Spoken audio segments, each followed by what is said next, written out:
Mga igsoon, mga anak sa Diyos. Sa panahon sa Biblia, lahi kayo ang ilang pagsabot o pag-apod-apod sa kabtangan kumpara sa atong panahon karon. Ang ilang mga katigayunan ipasa gikan sa amahan ngadto sa kamagulangan nga anak nga lalaki. O kini giila nga birthright. Ang mga kamagulangan nga lalaki mao ang makapanag-iya sa mga kabtangan sa iyang mga ginikanan. Mao nga ang mga propeta sa karaang tugon kanunay nga musaway sa mga dato nga walay pakabana sa ilang isig katao. Sa Deuteronomio 15:7-8 giingnan ang mga tao nga kung adunay kabus sa ilang taliwala, open your hand generously. Ablihi ang kamot sa pagkamanggihatagon. Sa atong ebanghelyo karon, adunay lalaki nga nihangyo kang Hesus nga hatagan siya sa bahin sa kabtangan. Apan unsay tubag ni Hesus? Wala siya mohukom sa legal nga mga isyu, kundi aron mutudlo sa espirituhanong kahulugan sa kinabuhi ug sa katigayunan. Ug dinhi nagsugod ang importante kaayo nga pahimangno. Bantayan ang kaugalingon batok sa tanang matang sa kahakog. Kay ang kinabuhi sa tao wala mag-agad sa mga butang nga iyang gihuptan. Unsa may pahinumdom nato ani karon? Unang punto, walay pulos ang kinabuhi kung kabtangan ang saligan ug ang kalag kalimtan.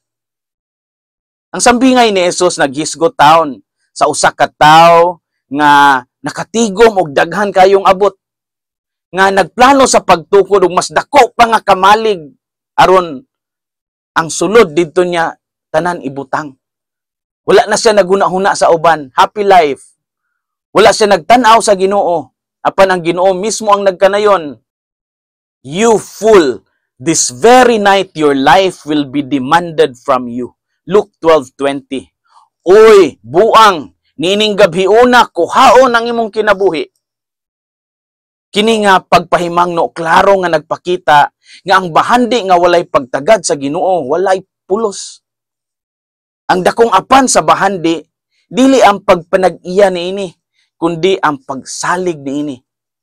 Kung ang atong kasing-kasing magapo sa mga material nga mga butang, makalimot kita nga temporaryo o lumalabay lamang kita niining kalibutan. Matud pa sa ako ang paboritong santos, si Saint Basil the Great. The bread in your cupboard belongs to the hungry. The coat hanging unused belongs to the one who needs it. Ang pan nga nabilin sa imong aparador, iya sa gigutom. Ang sinina nga wala nimong gigamit, iya na sa mga nanginahanglan. Ang Diyos, dili gayud kita hukman sa atong kadato, kundi sa atong kaayo o sa atong kaluoy. Walay pulos ang kinabuhi kung kabtangan ang saligan ug ang kalag ikalimtan. Ikaduhang punto, ang taong manggihatagon sa isig kaingon mo'y tinuod nga bahandianon. Diha mismo sa ebanghelyo, kita mismo gipahinumduman ni Jesus nga ang tao nga magtigom og bahandi alang sa kaugalingon dili dato sa atubangan sa Dios. Baliktad no? Busa ang tinuod nga kabtangan dili ang yuta o bulawan kundili ang mga buhat nga makahatag og kalipay sa Ginoo. Matud pa sa Matthew 6:19-20, do not store up for yourselves treasures on earth, but store up for yourselves treasures in heaven.